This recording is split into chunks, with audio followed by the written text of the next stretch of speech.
Preciso falar agora sobre Alan Franco, que enfim renovou seu contrato com o Tricolor. O acordo foi assinado nesse domingo, pouco antes da viagem do São Paulo rumo à Colômbia, palco da partida de terça-feira contra o Atlético Nacional, jogo de ida das oitavas de final da Libertadores da América. Acordo entre Alan Franco e São Paulo prevê a permanência do argentino por mais 3 temporadas, ou seja, até dezembro de 2028. Informação exclusiva vem agora. São Paulo acertou com Alan Franco e com seu empresário o pagamento de US$ 1,5 milhão, que equivalem a 8 milhões e 100 mil reais.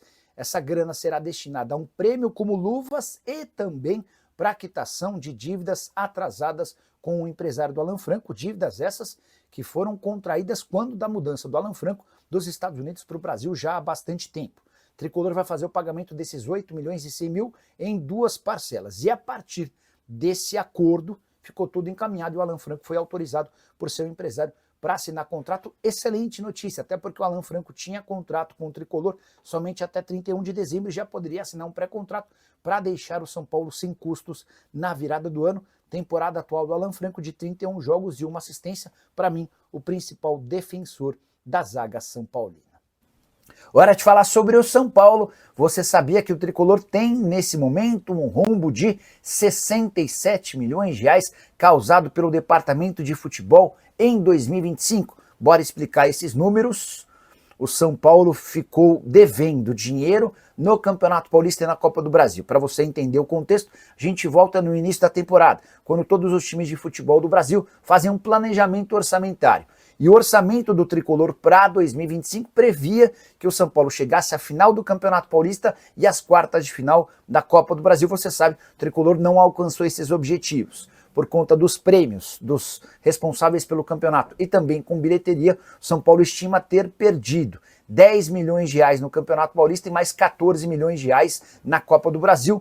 Só aí já são 24 milhões de reais de rombo. Mas houve também uma perda, um prejuízo, um gasto excessivo em 43 milhões de reais no departamento de futebol. Esses 43 milhões tem tudo a ver com salários, luvas e viagens. O São Paulo precisaria estar gastando menos. Carlos Belmonte, depois da vitória por 2-0 contra o Vitória na noite desse sábado no Morumbi, quinta vitória seguida do São Paulo, Belmonte tentou minimizar essa perda de dinheiro, afirmando que o São Paulo está sim racionando, diminuindo, economizando. Ele lembrou que a folha salarial foi diminuída em 1 milhão de reais em relação à temporada passada, como já são 8 meses, uma economia de 8 milhões de reais. Ele também admitiu que o São Paulo está vendendo jogadores exatamente porque tem um objetivo e vai conseguir terminar a temporada de forma superavitária. Cheguei a registrar para vocês que o Tricolor teve prejuízo no primeiro semestre, mas já era um prejuízo calculado no segundo semestre com entrada de mais receitas. Essa situação deve ser invertida.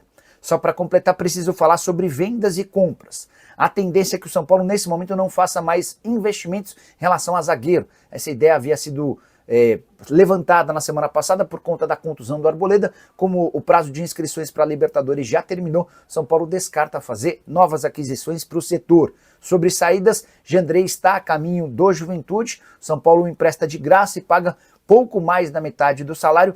Hora de falar sobre o São Paulo, que ainda não oficializou, mas acertou nesse domingo a transferência de Lucas Ferreira para o Shakhtar Donetsk. O Tricolor pretendia fazer um leilão com a proposta do Olympiacos e a oferta do clube ucraniano. No final das contas, o Olympiacos não alcançou os 10 milhões de euros que o São Paulo já tinha do Shakhtar e o martelo foi batido. Cifras finais: 10 milhões de euros, com o Tricolor ficando com 8 milhões de euros. Há também a possibilidade de o São Paulo embolsar mais 2 milhões de euros em bônus, caso o Shakhtar se classifique para a próxima edição da Liga dos Campeões. O São Paulo ainda tem direito a 10% da mais-valia, imaginando que ele seja vendido num futuro não tão distante com lucro, e o São Paulo fica com um pedaço dessa negociação.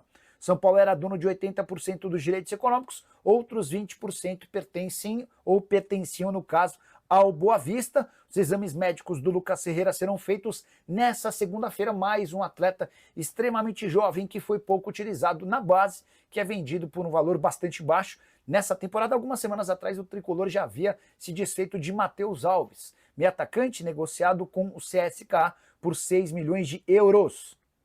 Só para completar a informação exclusiva, o Tricolor havia dado a permissão para a venda desse atleta a Giuliano Bertolucci, um dos maiores representantes de futebol no mundo, e foi ele quem conseguiu acordo com o Shakhtar. Fala pessoal, estamos aí com atualizações importantes do São Paulo. Se inscreva e ative o sininho para receber mais atualizações do Tricolor. Deixe seu like que é muito importante para o crescimento do canal. Utilize o espaço aqui embaixo para registrar sua opinião. Ficamos por aqui com mais esse giro de notícias. Um abraço e até o próximo vídeo.